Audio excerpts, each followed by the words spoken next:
So Jim Jones recently appeared on the Jadakiss and fatjoe podcast where he talked about people comparing him to Nas. Anyways, to that point, he made two assertions. He said that he had more Billboard entries than Nas and that he was more relevant to today's youth than Nas. Now, this is not to take anything from Jim Jones because, I mean, he had quite a run in the 2000s. He had radio hits. He was on some of the hottest songs at the time, and he was a blueprint for love and hip hop. So, yeah, in some respect, he was that guy, okay?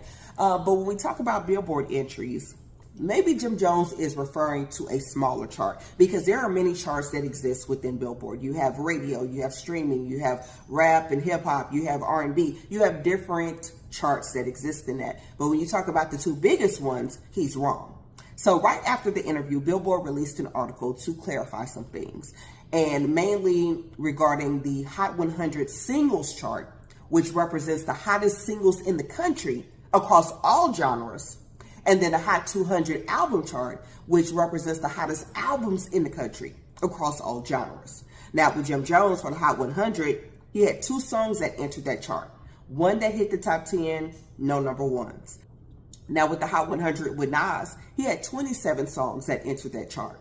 Two that hit the top 10 and no number ones.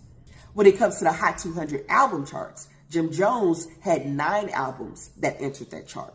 3 that hit the top 10, but no number ones. Nas with the Hot 200 album chart, he had 27 albums that hit that chart, with 6 top 10 and 16 number one albums. So yes, when it comes to the chart entries, Jim Jones is kind of wrong. Now, when it comes to relevance, I do think that Nas and Jim Jones exist in two different realms. I think that Nas is more on the legendary icon status when it comes to hip hop. Like, everybody knows what he's contributed to the culture. Everybody knows he has the skills. Everybody knows to respect him when it comes to hip hop. But that does not mean that the younger people or the youth of today listen to his music. While they value the contribution, they probably don't listen to it as much. And then Nas is not super active on social media or on the internet, so you don't see him and you don't hear about him as much. Now, when it comes to Jim Jones, yeah, he's going to be a little bit more relevant.